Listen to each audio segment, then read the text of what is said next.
Now I'd like to introduce you to today's featured speakers. Dominique Hansens is Distinguished Research Professor of Marketing at the UCLA Anderson Graduate School of Management. He served as the school's faculty chair, associate dean, and marketing chair. From 2005 to 2007, he served as the executive director of the Marketing Science Institute here in Cambridge. He's currently the president of the Informs Society for Marketing Science. He studied applied economics in his native Belgium and got his PhD in marketing from Purdue. His research focuses on strategic marketing problems, in particular marketing productivity, to which he applies data analytic methods such as econometrics and time series analysis. He's been area editor for Marketing Science and editor for Management Science, Journal Marketing Research, published many papers, 5 of which have won Best Paper awards in the top journals. And he's published a book on market response models and achieved many distinguished teaching awards over his career. He's also gotten the Churchill Lifetime Achievement Award for the AMA and elected a fellow of the Informed Society for Marketing Science. His consulting experience covers strategic marketing problems such as assessing the economic effects of marketing, allocating marketing resources, and growing customer and brand equity.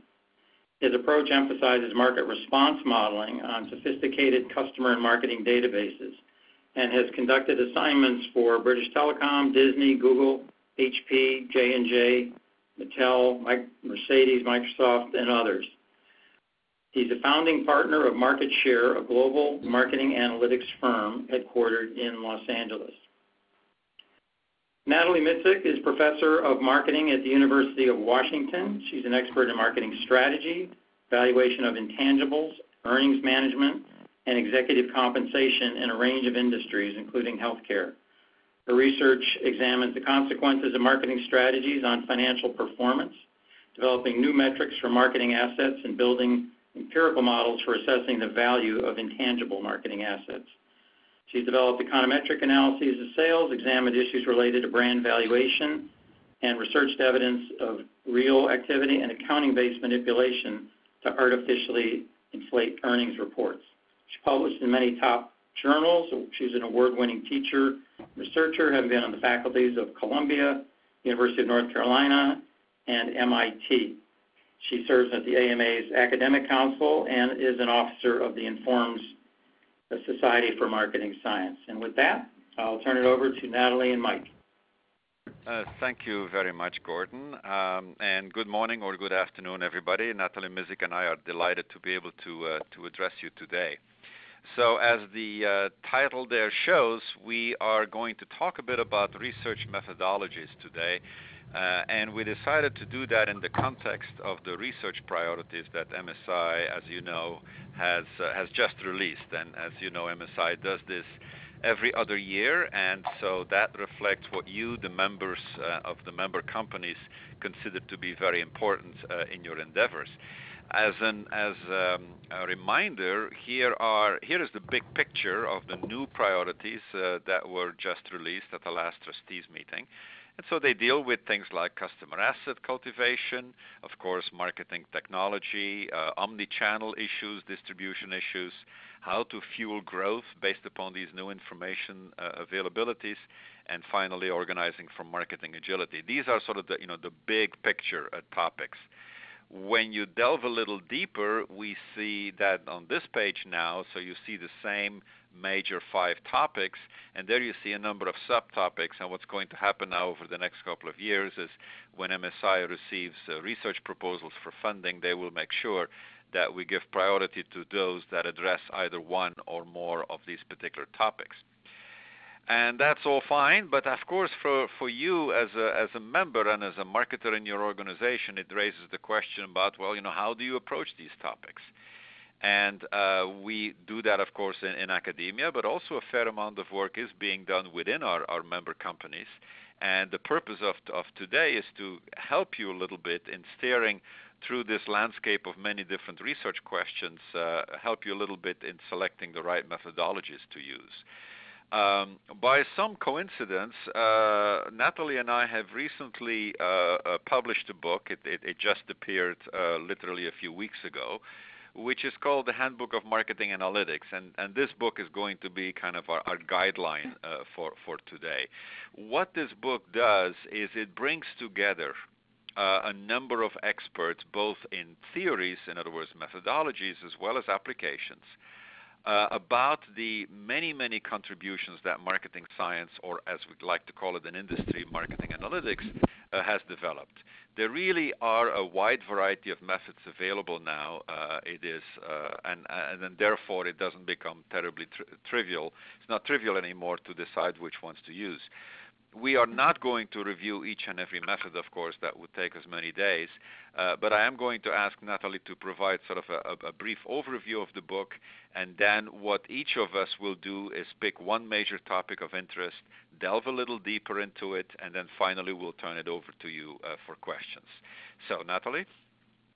Thank you, Mike. Good morning, everybody. I would like to overview the book, but first I would like to acknowledge the authors who have contributed to the book. There were 64 authors, all experts in their fields, who provided content for the book that covers most important and widely used methods in marketing analytics. The book is divided into 6 general large areas. And the first one, we start with experimental designs that covers lab experiments, field experiments, and conjoint analysis. All 3 methods widely used in marketing practice and in marketing research, with lab and conjoint being more traditional methods and field experiments gaining more and more popularity and more usage in the field. The second section is classical econometrics that covers time series, panel data, and a growing and very important field in causality and endogeneity. In the recent years, this became probably the most important focus of marketing analytics. And with the new methods that are entering the area, this is becoming more and more used and more studied topic. And as we go through the webinar, Mike will talk in more detail and will focus on causality and studying causality with different data.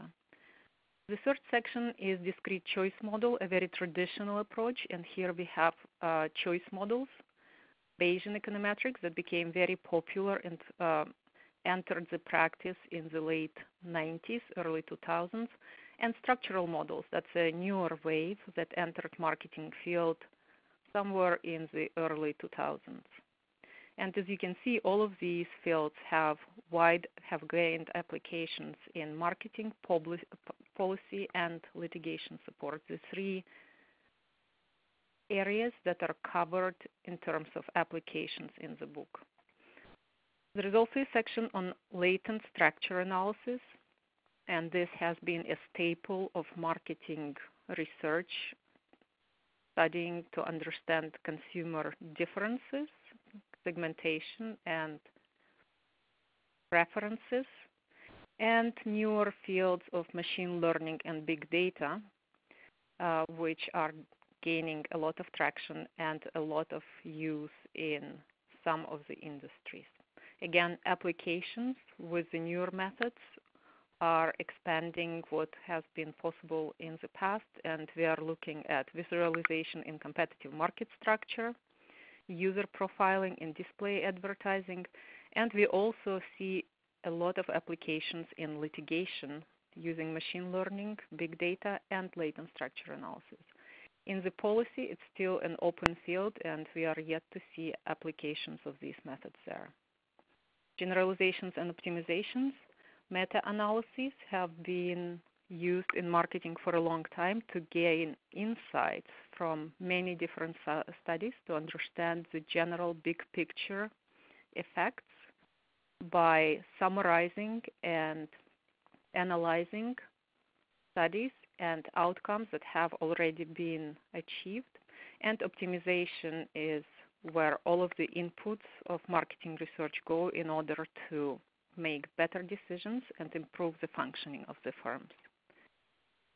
Mike, back to you. Okay, thanks very much, Natalie. So much for our major overview, and as you know, of course, we had to go through this quickly because there is a lot to be covered there.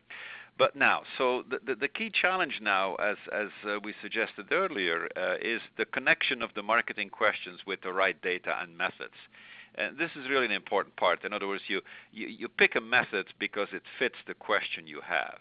And generally speaking, very, very broadly speaking, you have the choice of either creating your own data, that's called primary data, for example, through surveys, or using secondary data. That's, of course, historical databases, either digital or non-digital of past sales, marketing, etc. So if I now take a couple of examples of some research priorities, RP stands for research priority. So number 1.3, for example, that is a research priority around what are the macro trends that are influencing consumer decision making. That strikes me as an RP that calls for secondary data. For, in other words, trying to find the right databases that capture these trends, maybe doing some statistical analysis on whether the trends are significant, and actually deriving recommendations from that. So, but in contrast, then, if you take another RP, the one of setting the advertising budget, sure, you can also do that with historical data, but you can also do that with experimental data. So, for example, but taking two levels of advertising support and doing an A/B test or a test and control, measuring the response levels, and then actually calculating, if you were to do this, let's say on a national basis, what would be the revenue and the associated profitability that are associated with these two different allocation regimes. The third one there, RP41, the holistic view of the customer, that might be one which encompasses both. So, for example, it might have some very good customer level data, but also then in as far as you have individual response data, it is possible to conduct experiments on individual customers and develop profiles in such a way that you get through that 360-degree view from a combination of historical as well as experimental data.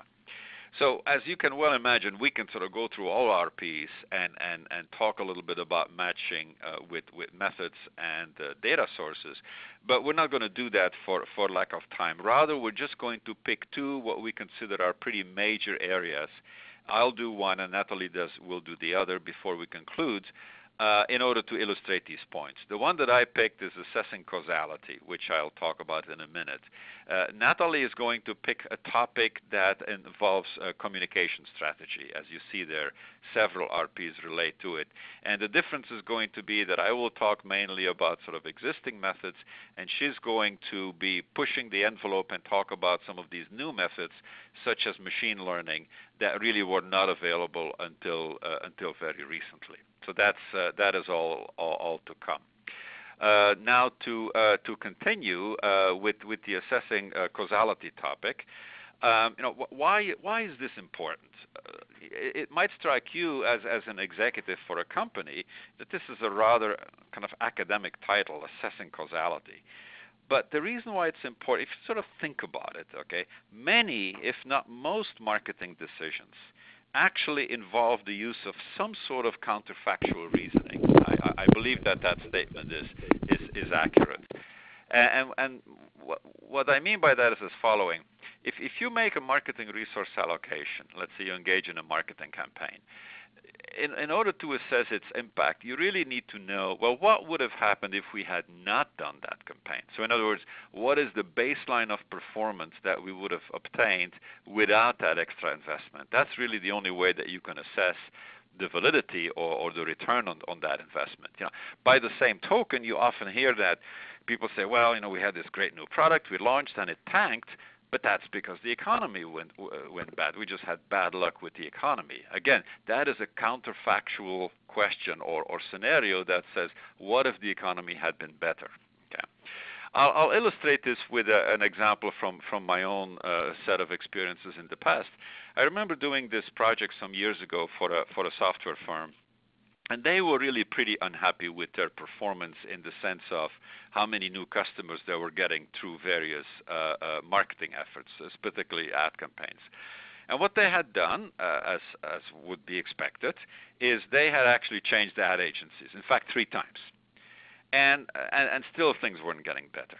So then, the attribution they were making is that there's something wrong with the nature or the way in which the products or the services are being advertised.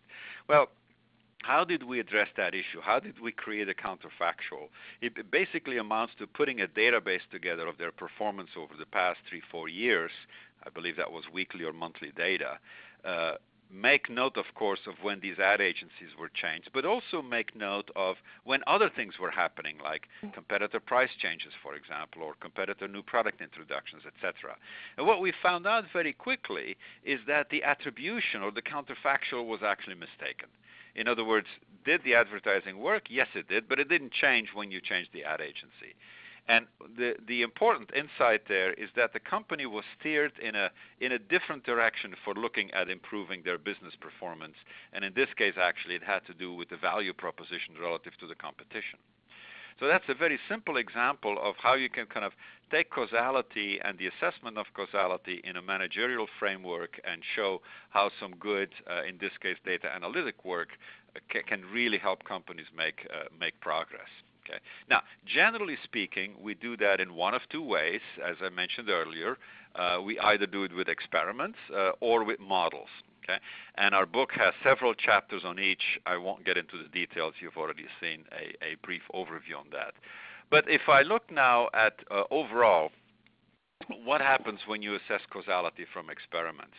As Natalie's already mentioned, there are field and lab experiments. We're now seeing increasingly field experiments because, quite frankly, the field has become more digital, and so it's easier to do experiments in a number of cases. The major advantage of experiments is it really helps with the causality question. And why is that? Because of the randomization. Okay? Since you randomize the treatment versus the control, it gives you kind of clean results, either positive or not so positive, but at least they're clean. Now, the disadvantage of that, or excuse me, another advantage that flows from that is that it's easy to report the results. If you're dealing with senior executives who are not necessarily trained in statistics, most people can readily understand the effect of the result of an experiment. And I find that to be a major advantage of that method. It's easy to communicate. But it has limitations, and I think those are not always well understood. Number one is, you don't get a full response function from an experiment. You get 2 data points, say high, low, high price, low price, green envelope, red envelope, whatever the experiment was, you don't get a full response function. You also, and I've noticed that in some applications, that I've noticed sort of a tendency to pick things to experiment with that are relatively easy to manipulate. And that's fine, that's understandable, but that doesn't mean that those are the important variables. Okay? Which leads me to a third point, and that's sort of the bottom line on experiments, is it seems to me that if you're opting for experiments as a way of gathering knowledge, which is fine, you need to go beyond just a series of single experiments. You really need to build a master database of results, because then you're starting to get the big picture.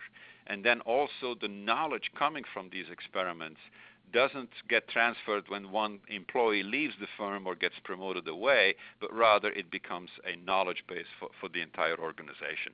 And that's what I mean by this culture of experimentation that I've seen implemented successfully in a couple of companies, but not nearly in as many as one would like to see. Well, the other way to do it is, as it says there, is doing the causality assessment from models on historical data. So here the theory is, you don't need to change the world to learn from it. You can just observe the world the way it actually happens, and you can make inferences. And of course, this is a field that has blossomed over the last several years, mainly because really good data have become available, data over time, across consumers or across markets, much better data than we had in the past. But then also the methods have improved, and of course the software has improved. We each have our favorite software in that regard, and I have certainly noticed in my own work a tremendous improvement in productivity just because the software is so much better. Another advantage, and that's one that Natalie will build on later on, is I view that these response functions actually lend themselves then to machine learning implementations where you have kind of almost infinite do loops where you keep on running and rerunning models, and the machine just learns about changes in the response and can be very, very close to the actual data or to the actual market conditions. Those are major advantages of a model building approach. Now, what are the limitations and the challenges? The main one, Natalie has already referred to briefly, the main one is the problem of selection bias, which connects strongly to the endogeneity problem. So here's what that means. Remember that in experiments, you control, you make assignments, let's say high versus low exposure. You do that randomly. But when you're a manager in the real world, you don't get paid to act randomly. You get paid to act strategically. Therefore, you will use decision rules for your allocation decisions. And these decision rules sit in the data that you are analyzing. And you have to be very, very careful about making the right inference as opposed to having something spurious, which is due to the decision rule. I'll give you a simple example. And I've actually observed that in some companies.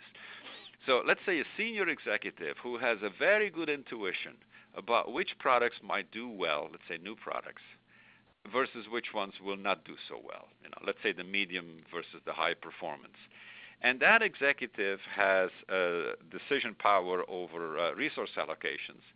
And he or she gives marketing budgets that are high for the products that look great and not so high, much lower for the products that look, let's say, medium.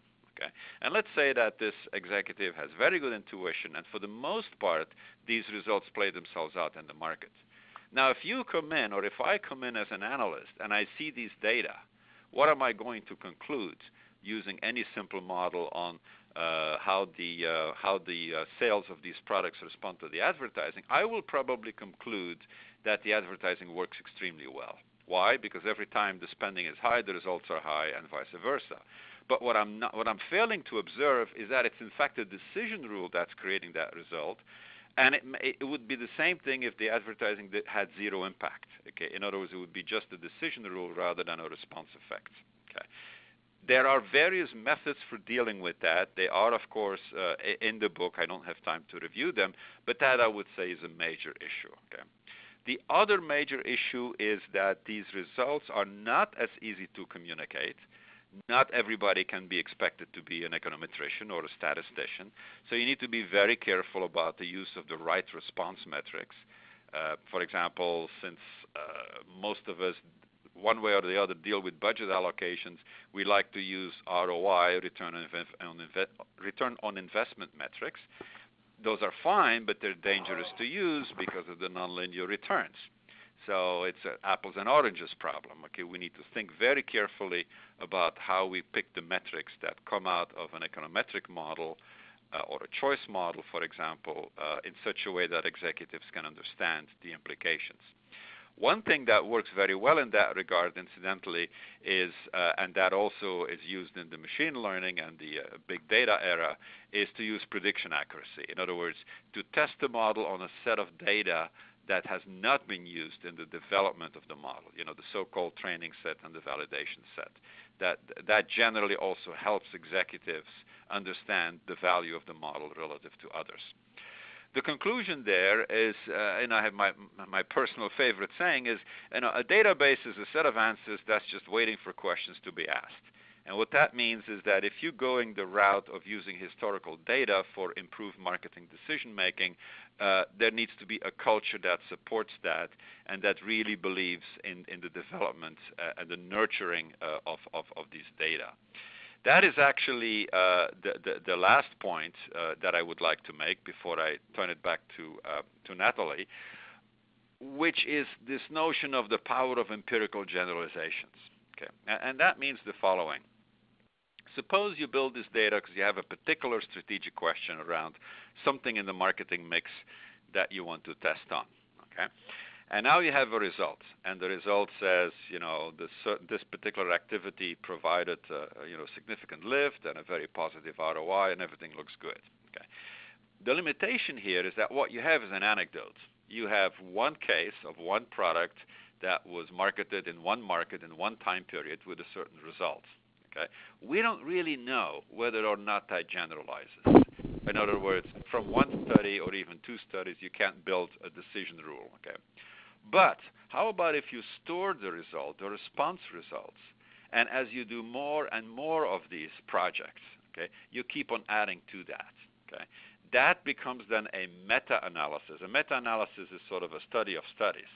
And in academia, we've been doing this for a while. And in fact, MSI has a book on meta-analyses, which is now in its second edition, which is kind of a summary. All right, what have we learned?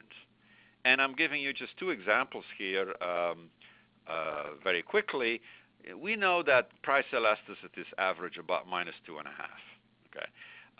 That's based on a couple of thousand estimates. Now, obviously, your firm or your brand's elasticity is not necessarily going to be -2.5, but we also know the conditions under which the elasticity will be higher or lower.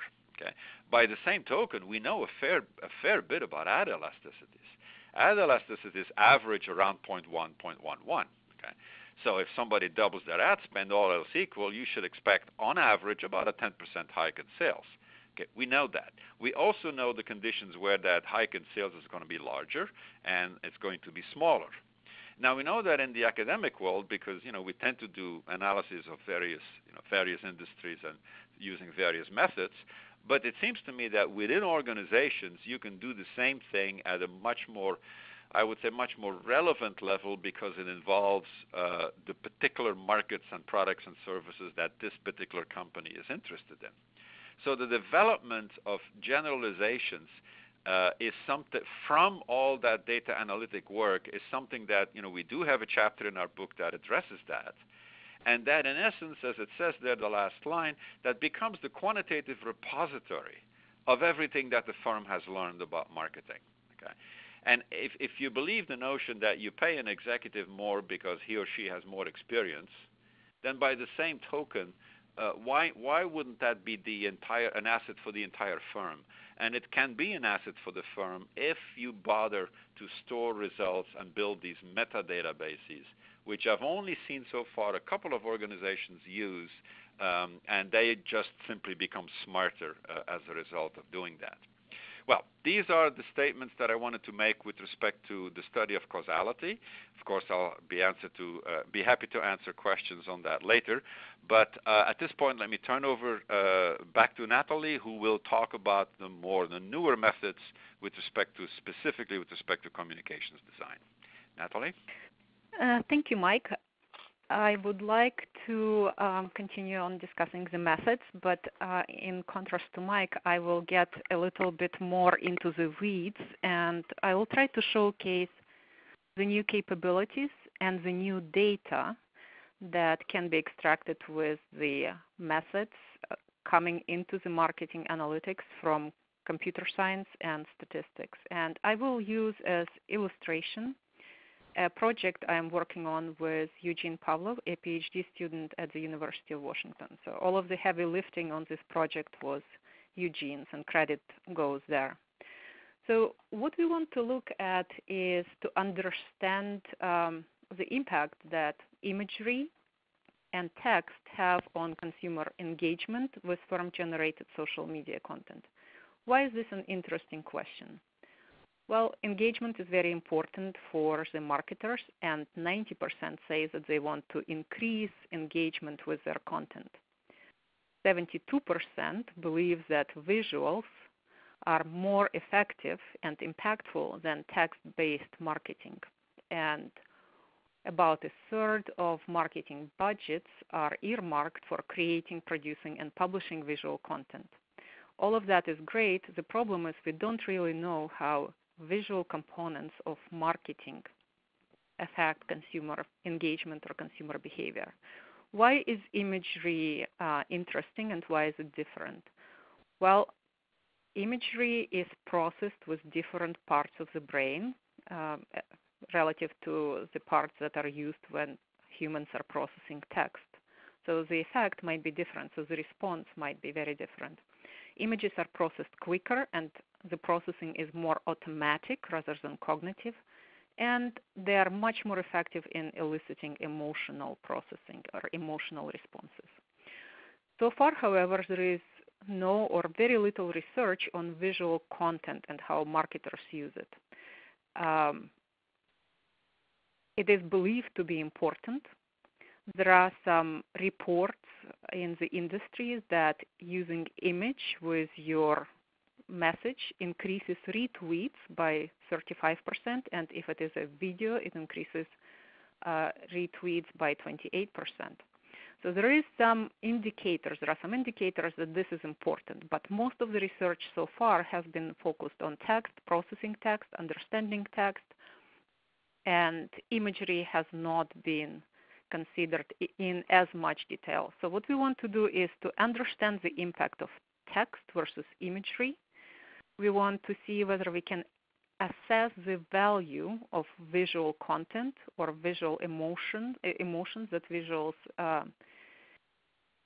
generate in consumers, and we want to examine the effectiveness of persuasion. So bottom line of where it's headed is to try to understand the impact of text versus image in persuading consumers to take a certain action. And persuasion has been a very important topic in marketing. Most of the marketing messaging is focused on either informing or persuading the consumer.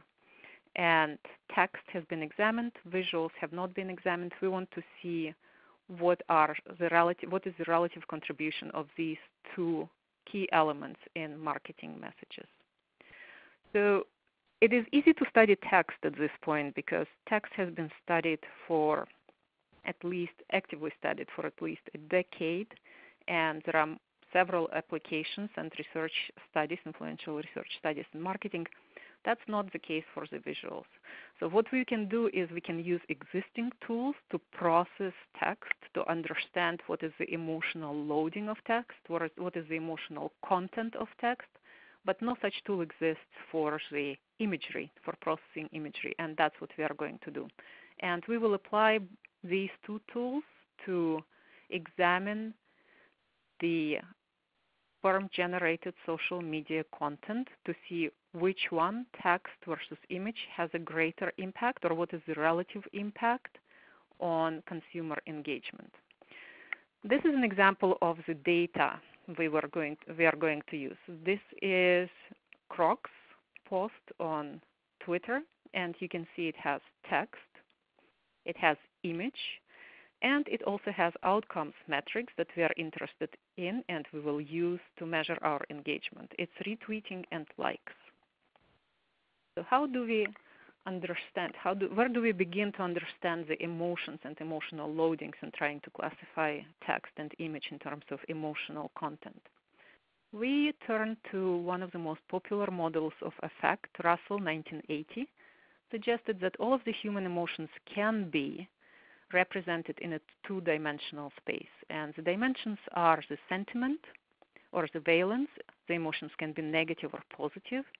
And the vertical axis is arousal, high versus low arousal. So all of the emotions can be placed within this space. And what we want to do is to also be able to place our images and our text to understand where they fall in those two dimensions. So what do we do with images? Images are very complex structures, and they have the same fundamental elements, the same design elements. So we want to first decompose the images into the design elements. And we turn to computer vision to extract image features. And we focus on 8 fundamental features of design. That is color, texture, shape, lines, corners, edges, orientation, size, and aspect ratio. So let me give you a quick example of what color means or how color feature can be represented. HSB stands for hue, saturation, and brightness. So any image can be represented quantitatively with 3 dimensions of hue, saturation, and brightness. So if you take a look at Fox News logo, you see that a chart on the to the right of it, it's a very simple logo. There are just two dominant colors, and you see just three discrete spikes, more or less, in terms of hue, saturation, and brightness. If you go to CNBC, it's a more complex color scheme, so there is more in terms of hue, more values in terms of hues that are represented. There is variation in brightness and pretty steady saturation. Once we turn to the image that depicts an art object, you see that the lines become more continuous, so it's a more continuous and more complex distribution. So this is how color, for example, represented. Similarly, edges, corners can be represented and quantified. So you see how processing of the lilies ends up in an image where edges can be extracted and computed. And we use these features, we extract these features for each of the image. Now, what we want to do is to link these features to the emotions. And that's not an easy task, because what we need is a data set that would have images and associated emotions, images labeled with emotions. To find such a set, we turn to the art world, and we find the data in an online community where artists and aspiring artists post their art and comment about their art. So we have images with labels. We mine the text associated with the images for words that represent emotions. And how these words are related to emotions has been established in the past. We use Affective Norms for English Words Dictionary. And this is a dictionary where someone has already generated and tested values, rates, for what a given word means in terms of sentiment, positive, negative, and arousal, high versus low. So now we have the images that are decomposed into the 8 fundamental features, 8 fundamental elements of design, and we have also associated words with the ratings in terms of sentiment, positive, negative, and arousal. So we can build a model linking features to arousal and sentiment. This is the output of the model, and what we find is that there are specific elements of design that are associated or predict strongly sentiment and arousal. So for positive sentiment, the following features are the main drivers: horizontal or of 135-degree orientation, green, blue, and orange colors, high brightness, color variety, and rather rough texture. For negative visual sentiment, the strongest predictors are vertical or 45-degree orientation, red color, presence of dominant color, low brightness or saturation, and concentrated brightness and saturation.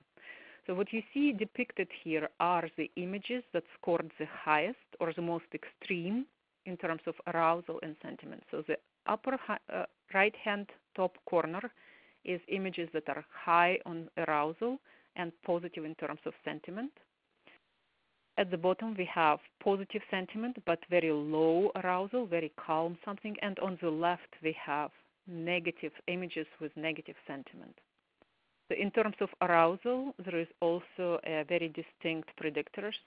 Vertical or 45-degree orientation is associated with high visual arousal, many colors, deep red, yellow, and pink.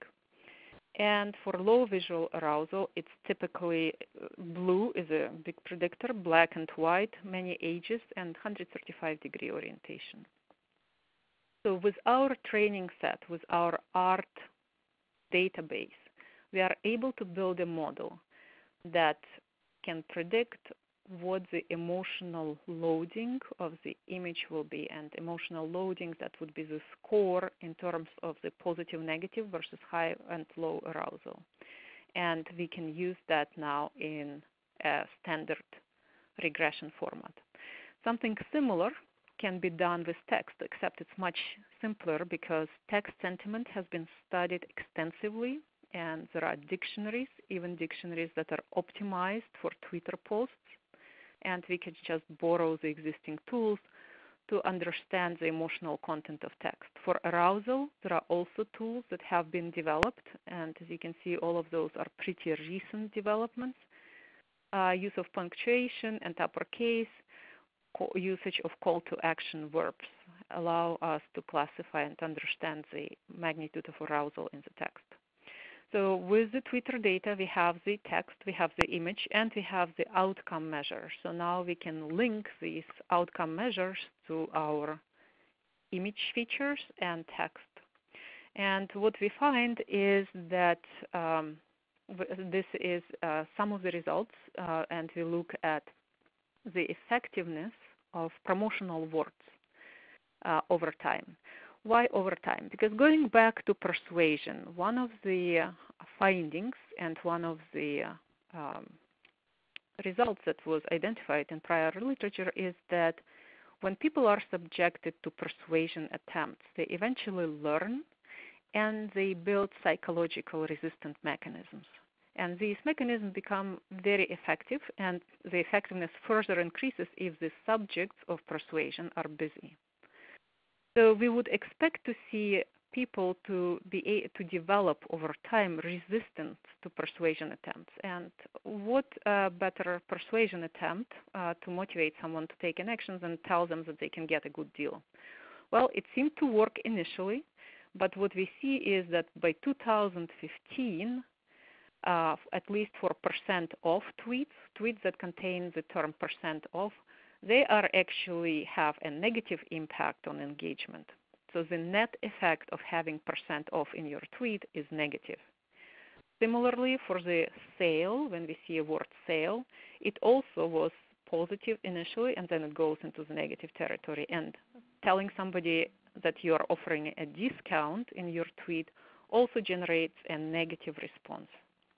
And as you can see, it's declining. And that is consistent with marketing theory that people over time develop more resistance. Similarly, for text sentiment and arousal effect over time, we find that tweets that are highly positive on sentiment are declining in their effectiveness, and now they are actually generating a negative engagement effect. Same for text arousal. It started positive, but now it is negative. And when you have the combination of the two, we see the same effect, that it's declining. So using a highly positive text with high arousal is not beneficial for your consumer engagement. So relative impact text versus image. We take a baseline of text that is negative in sentiment and has low arousal. So this is our zero baseline. Compared to that, if you increase the sentiment, you will get a more negative effect. If you have both text sentiment or text arousal high, you have a more significant negative effect. So how to interpret it is, if you go from negative text sentiment and low arousal to high arousal, you will get 11% less retweeting activity. And if the text sentiment is positive but arousal is high, it's 10% less retweeting. When we add in the images by themselves, having image has a positive impact on the likelihood of retweeting.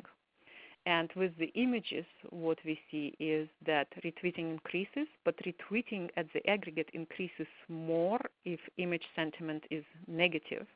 So we have 65% for low image arousal and 67% for high image arousal. But these effects are aggregate. It's over all of the million retweets that we looked at.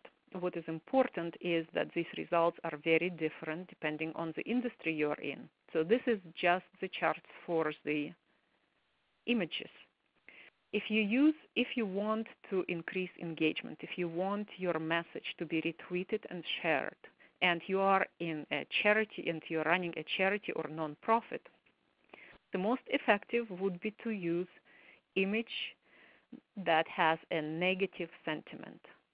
So image, not happy, bright, colorful images, but rather images that are more single colors, that are more negative, that generate more negative emotions.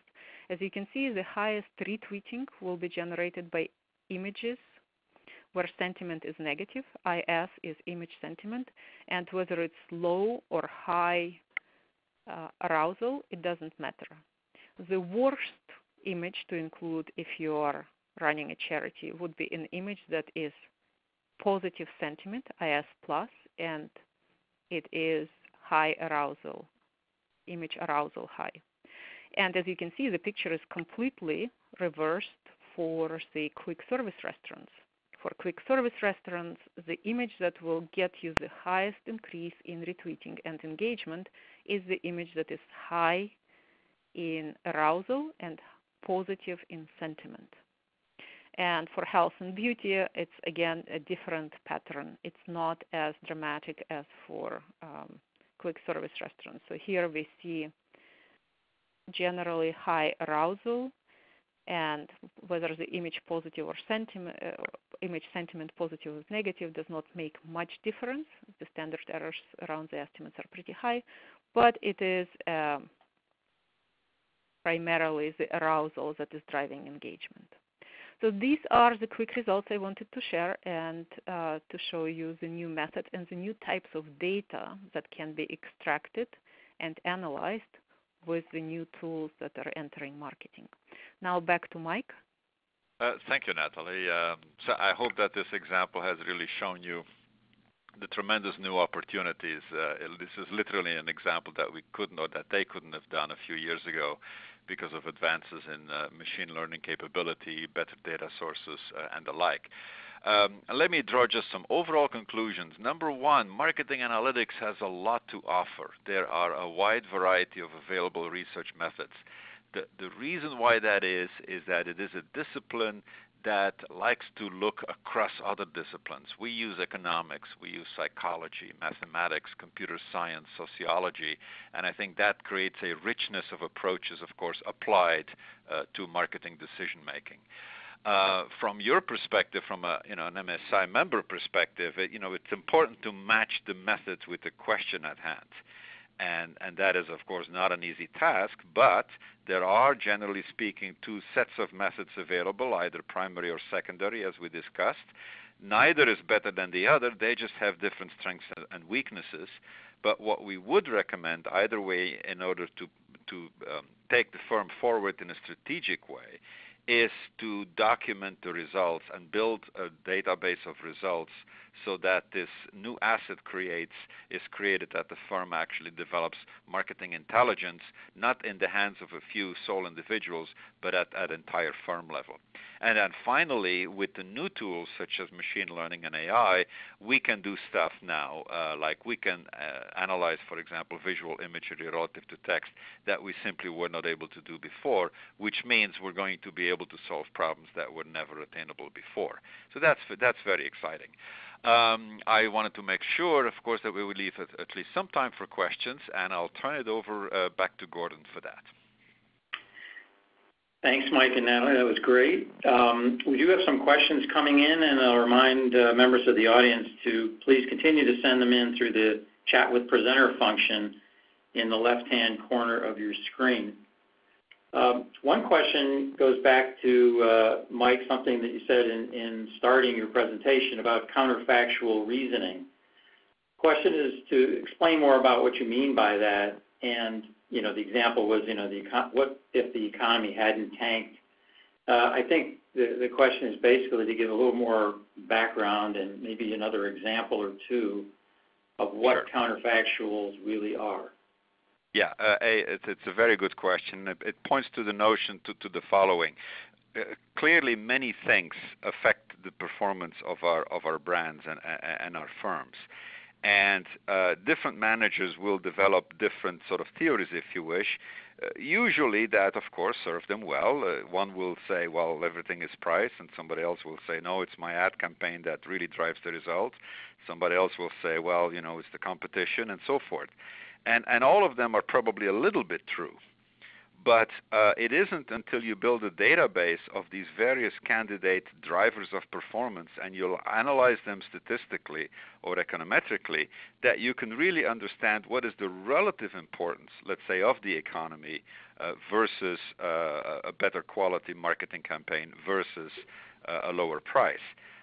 That's what I mean by these counterfactuals, that you can actually, if you know the effect of an individual driver, then you can set that driver to zero, let's say, I didn't do that campaign, and estimate the effect on performance, and therefore get a sense of how relatively important your driver is in the big mix of things. That's ultimately what we're trying to do here.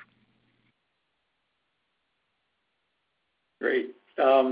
This question more for Natalie. Question about text and visuals. Are you treating those essentially as independent, or is it not the case that sometimes people create a communication that combines them both? Absolutely not. I had to skip over the technical details to get to the results. We absolutely look at the visuals in combination with text.